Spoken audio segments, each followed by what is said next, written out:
Salam alaikum. Donc, je continue ma deuxième vidéo sur les structures en C et en C++.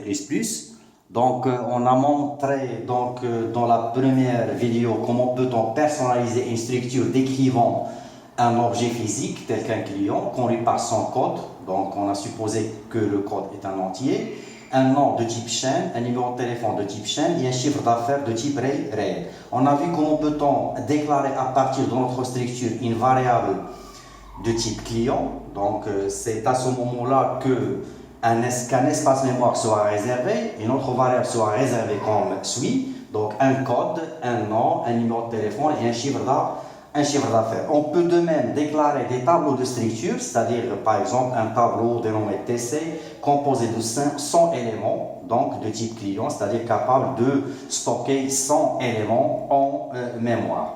Donc, avant de continuer avec notre exemple, donc c'est un exemple pratique, si vous voulez, dans lequel on va concrétiser l'utilisation de la notion de structure dans le cadre d'un programme, par exemple, de facturation.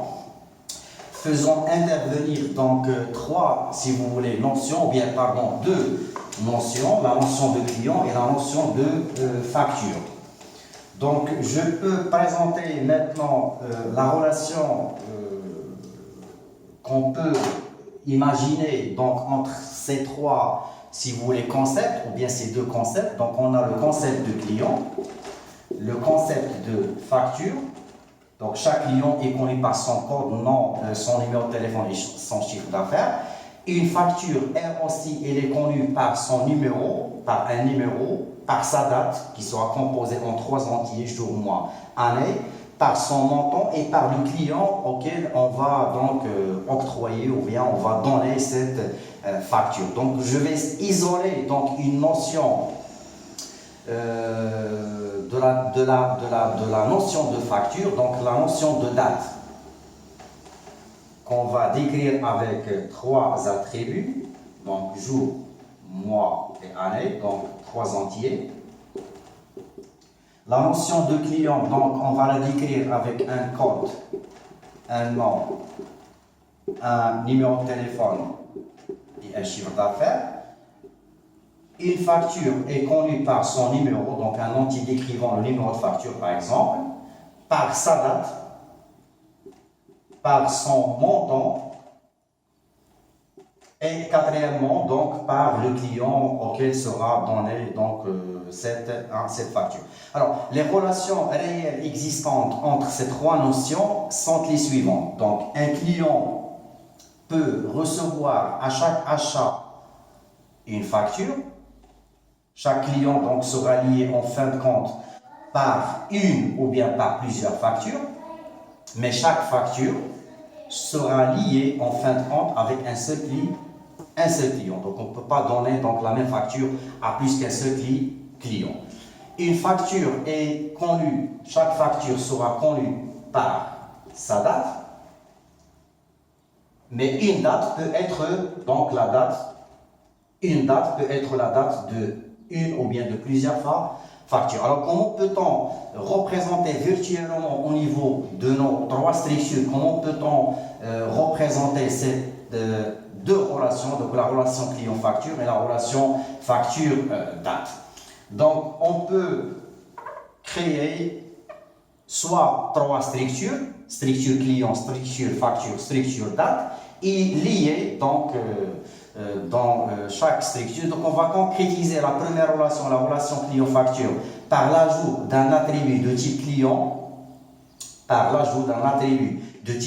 dans la structure facture. Et on va concrétiser de même la relation date-facture, facture-date, c'est-à-dire chaque facture doit avoir une date, par l'ajout d'un attribut de type date au niveau de la structure facture. Et par suite, on aura donc les structures suivantes. Donc, je vais commencer par la virtualisation de la structure date, qui sera déclarée. Donc, je vais déclarer 3 structures en quelque sorte. La structure date,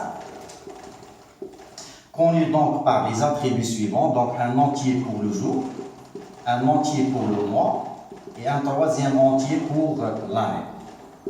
La seconde structure décrivant la notion de client, donc avec 3 ou 4 attribut, donc un code, une chaîne pour le nom, une deuxième chaîne pour le numéro de téléphone et un réel pour le chiffre d'affaires et je clôture la structure client. Au niveau de la troisième structure, c'est là où je vais concrétiser la relation client-facture et date-facture. La troisième structure, ce sera la structure facture. Chaque facture sera connue par un code ou bien un numéro, entier. Chaque facture sera connue par un attribut de type date, par un attribut de type date que je vais dénommer par exemple DF pour date facture. Chaque facture sera connue par un attribut de type client que je vais dénommer par exemple CLT. Et quatrièmement, chaque facture sera connue par un réel décrivant, si vous voulez, le montant de la facture. Donc j'ai décrit les trois premières structures. Donc le compilateur, comme vous savez, va compiler le code du haut vers le bas. Donc voilà. Il va compiler donc la structure date, la structure client et au niveau de la structure facture. Donc on a créé 4 attributs.